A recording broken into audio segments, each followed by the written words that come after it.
Ni project bungkas ni project ni ipandaw ni bungkas niray kegetuan or kegesobut labi na de dumogo do manganguda para ti berah ni kepeinsag na lo ke ifat beberah ni pusaka ingad environment berat ke berah be atinay kofia wede na lahay gito ni lahay degregon.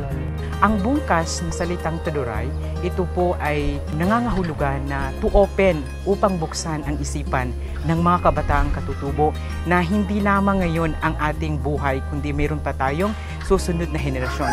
Buksan ang isipan ng bawat isa na pahalagahan ang kapaligiran, pahalagahan ang kabundukan dahil ito ay bahagi na ng kultura ng mga Taduray and Lambangian. Yung project is nag-aim siya na yung mga kabataan is mag-practice ng IKSP or yung Indigenous Knowledge System and Practices, especially yung Sulagad System. Yung Sulagad System, it is a practice of Taduray and Lambangian sa pagtatanim, not just pagtatanim, kundi pagbubuhay ng mga hayop na hindi ginagamitan ng mga fertilizer, ng mga kahit anong chemical.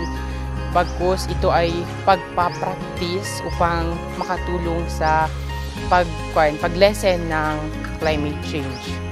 Malaki po ang learning na akin pong marireceive or na-receive sa proyektong ito sapagkat naging malawak yung aking kaalaman sa pag-defend po, lalo higit po sa karapatang pantao at karapatang pang-tradisyonal, yung karapatan namin ng mga kabataang katutubo.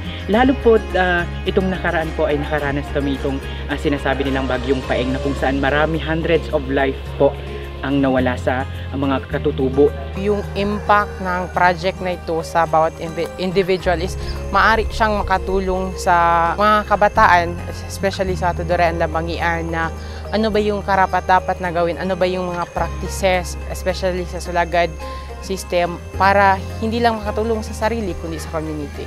Kage punan para pasutan nini or promote nini kagasobut na inok may marugay gai doy gasobute ni do kagatuan ati ke husakae ba ngayon ni laboratory fanta din jo gay giton ba may marugay gai wo medosoy gumulaan ti kesira ba husakae.